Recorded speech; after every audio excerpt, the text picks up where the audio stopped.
Hello everyone, welcome to Legacy IAS Academy. From last few weeks, you have been seeing the news about Russia and Ukraine. And this particular issue about the price rise in crude oil, is one of the offshoot of or one of the result of such a conflict between Russia and Ukraine. In this video, we will see more about what is crude oil, why is the Russian invasion on Ukraine is threatening the crude oil prices, and what are its impacts on Indian economy. At the end of the video, we will also see some of the measures that were taken by the Indian government in order to reduce such a negative influence on Indian economy. Let's begin. You can see here Ukraine-Russia tensions, oil surges on supply fears. It is because of the supply fears, which means this rise in crude oil is because of supply side bottlenecks or the production side bottlenecks, and this is also because of post-pandemic growth spurt. Post-pandemic growth, you are seeing that the price rise after the COVID-19 pandemic, okay, and you're also seeing the growth. After the pandemic. Because of these two factors, because of supply side bottlenecks and also increasing in demand, the crude oil has reached $100 per barrel. Okay, $100 per barrel. Oil prices jump as tensions between Russia and Ukraine escalate. Crude oil jumps as Russian troops enter Ukraine. Oil eyes at $100 per barrel. This is 16 hours ago, yesterday's news.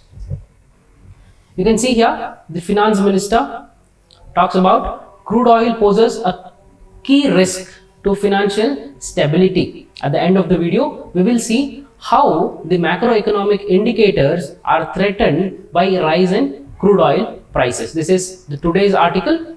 Okay, I would recommend you, very important one, I would recommend you to go through this article and link it with the current affairs. Now let's see what is crude oil and where is it found. What is crude? You all know crude oil is a naturally occurring yellowish black liquid found in geological formations beneath the Earth's surface. Okay, it is a naturally found resource. Where is it found? The distribution goes like this: 51% of the crude oil reserves are in Middle East, that is the present day Iran, Afghanistan, Iraq, Saudi Arabia, Oman, Yemen, Qatar, UAE. Okay, these are the countries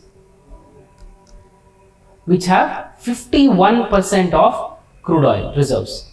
8% in Africa, 3% in Asia and Oceania, 14% in North America, which will include USA, Mexico and Canada. Okay, these are the countries in North America which has 14% reserves. Central and South America 16%, which will have the largest reserves in Venezuela. Okay, Venezuela is a country which has largest crude oil reserves. Eurasia and Europe.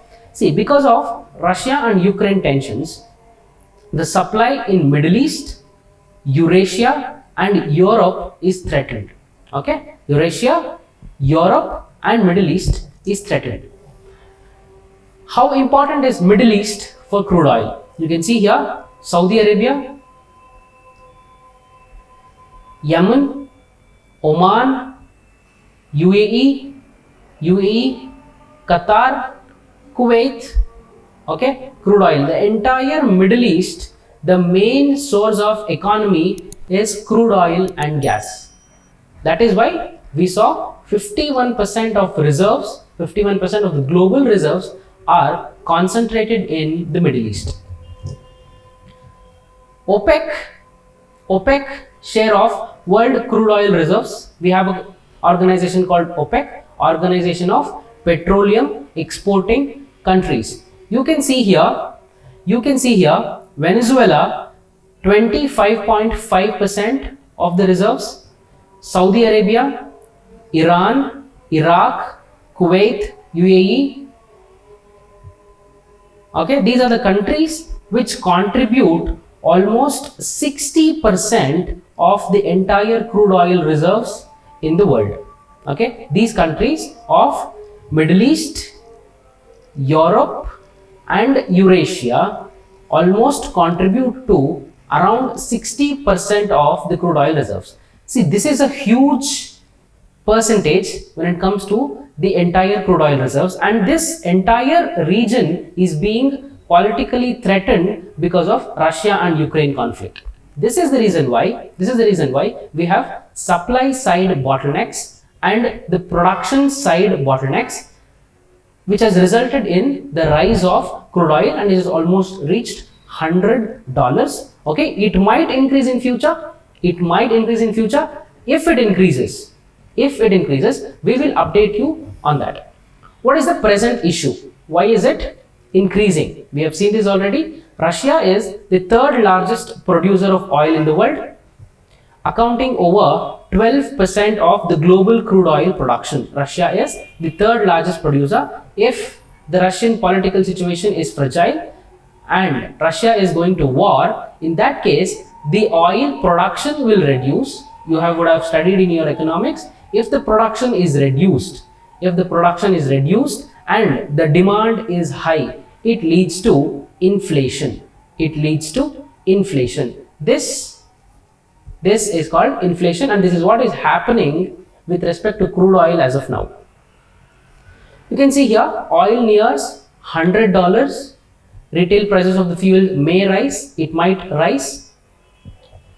Amidst the fears of supplies being disrupted in the wake of Russian aggression, okay, April futures for the Brent crude rose 4.18%. The crude oil always gets traded in the futures, and when it comes to the types of crude oil, I would like to mention here that there are two types. One is Brent crude, okay, Brent crude, and the other one is called West Texas Intermediary. Remember the name because in the year 2019 or 2020 UPSC has asked the question, West Texas Intermediary pertains to the following.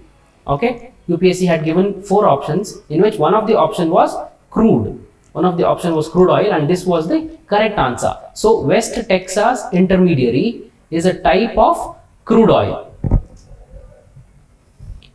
Russia-Ukraine crisis, Biden-Putin signal bigger confrontation ahead. Okay, this is not the end, this is just the starting. It was just 17 minutes ago on 23rd February when we are recording this video. So we can summarize till now what all we have studied. We can summarize that Russia and Ukraine conflict has created supply side bottlenecks, supply side or disruptions, which has caused the inflation. And also Russia is important because it contributes to 12% of the global crude oil production, and also because Russia and Ukraine are involved in tensions, the oil production in Middle East, which contributes to around 60% of the global production, and the reserves are threatened. This is the reason why we are seeing increase in crude oil prices. Okay, this is the summary that we have discussed till now. Oil prices and Indian economy. Now let's come to GS3 part. How does the rise in the crude oil impact the macroeconomic indicators? India, which is the world's third biggest oil user, expects consumption of the petroleum fuels to touch a record high next year. This is an obvious statement, okay, because Indian population is increasing and the standard of living is increasing. When the standard of living is increasing, you can see increase in demand, and for any production to happen and also for the transport, you need crude oil. In this case, it is no surprise that India is the third biggest oil user. But the surprise comes when we see that the 85% of our requirements are by imports. 85% of India's crude oil demand is met by imports, and we produce only around 15% of our demand. Okay, this is a surprise because of India's over dependence on the crude oil and over dependence on the Middle East for that matter. India is experiencing tensions now when it comes to the rise in crude oil prices. Crude import accounts for nearly 20% of India's import bill. For example, say India imports 100 rupees. India imports goods worth value 100 rupees, out of which 20 rupees are spent only to import crude oil, and the rest 80 rupees are spent to import all other requirements. This is a map, a graph which shows the rise in crude oil prices. In Feb 2021, the crude oil was somewhere hovering around 60 rupees per barrel. 60 rupees per barrel. Now it has almost reached, it has crossed 80 and moving towards $100. It is moving towards $100. This is how it has increased. You can see the price rise. You can see the price rise post pandemic. Now let's discuss what are the impacts. Why are we worried? Why is Indian macroeconomic indicators are threatened because of the rise in crude oil prices? If the crude oil price is increased, it leads to inflation. How? How does the rise in crude oil prices results in inflation? It is because, what is inflation? Inflation is the general rise of the price of commodities in the economy. When the crude oil price is increased, the input cost for manufacturing goods increases. Okay, listen carefully. When the crude oil price is increased, the input cost for the manufacturing of goods is increased. When the input cost is increased, it will gradually increase the market price of goods, and this is how the rise in crude oil prices leads to inflation. If you have studied chapter called inflation in your economics, you will be able to relate when there is inflation. When we say India is experiencing hyperinflation or galloping inflation or double-digit inflation for that matter, you can say inflation leads to reduction in the value of currency, and if in case of India the value of currency is reduced, as India is a net importer, the rise in import bill will be detrimental to Indian foreign exchange market. Second one, balance of trade will be tilted, and the inflation and the reduction in the value of currency and also increasing in the crude oil will lead to current account deficit. Because of the inelasticity of demand with respect to oil, disposable income reduces, which means if people are earning 100 rupees and as of now they are paying 10 rupees on the crude oil, in future within 15 or 20 days or 1 month, they might be spending almost 20 or 30 rupees on crude oil. This will reduce rest of their income, and it will also reduce their consumption. Okay, when their consumption is reduced, there will be reduction in investment. It works as a vicious cycle. Like for example, consumption. Okay, if there is consumption in the sense, if there is demand, the private and the government will be incentivized to invest money. Okay, so consumption boosts investment. When there is an investment, it creates employment, Okay, when there's an employment creation, it leads to income. When you have income, your tendency to consume increases. This is how the consumption will boost the growth. If due to rise in crude oil prices, disposable income is reduced, which reduces the consumption, which will disincentivize the investment, and which leads to unemployment. This is how the rise in crude oil prices works as a vicious cycle. The last one, help in fighting climate change as the consumption is disincentivized. This is a very small contribution, because even if the crude oil prices is increased, we will not see a very great reduction in the demand or consumption. Okay, what happens is, if the crude oil prices reach 150 or retail prices reach 150 rupees, then people prefer traveling in public transports than using their personal vehicle. This is how we can reduce emission and fight climate change. What are the solutions? What is Indian government doing as of now in order to face such a situation? First thing is, India is stressing more towards renewable sources. We can see that when India launched International Solar Alliance, okay, and India is moving more towards hydropower generation. Okay, we are building more dams, and we are being self-reliant or Atmanirbhar when it comes to the energy sector. India is trying to be Atmanirbhar. Second one, India has launched electric vehicle. When you use electric vehicle, you don't consume crude oil or you don't consume petrol.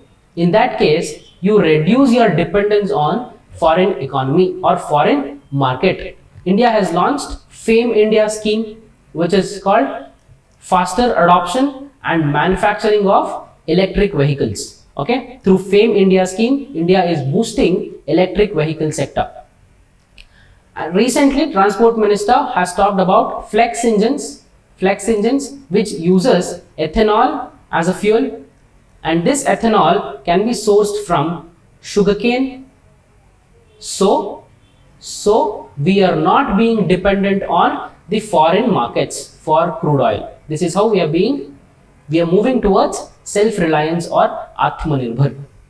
Thorium reactors, thorium nuclear reactor, we all know the monazite sand which is found in the coastal regions, majorly in Kerala. If we are able to use the thorium present in the monazite sand, this will be a great boost to Atmanirbhar or self-reliant in energy sector. And India is moving more towards the biofuels. We have 2G biofuels, 3G, third generation, and fourth generation biofuels. Okay, you need to know what are 2G, 3G, and 4G biofuels. Okay, when India is moving more towards biofuels, it is serving both the purpose. One is the fighting climate change, and also being Atmanirbhar. Okay, these are the policies that the government has adopted to reduce its dependence on the foreign market and isolate itself from any of such kind of foreign tensions. Let's see the question at the end.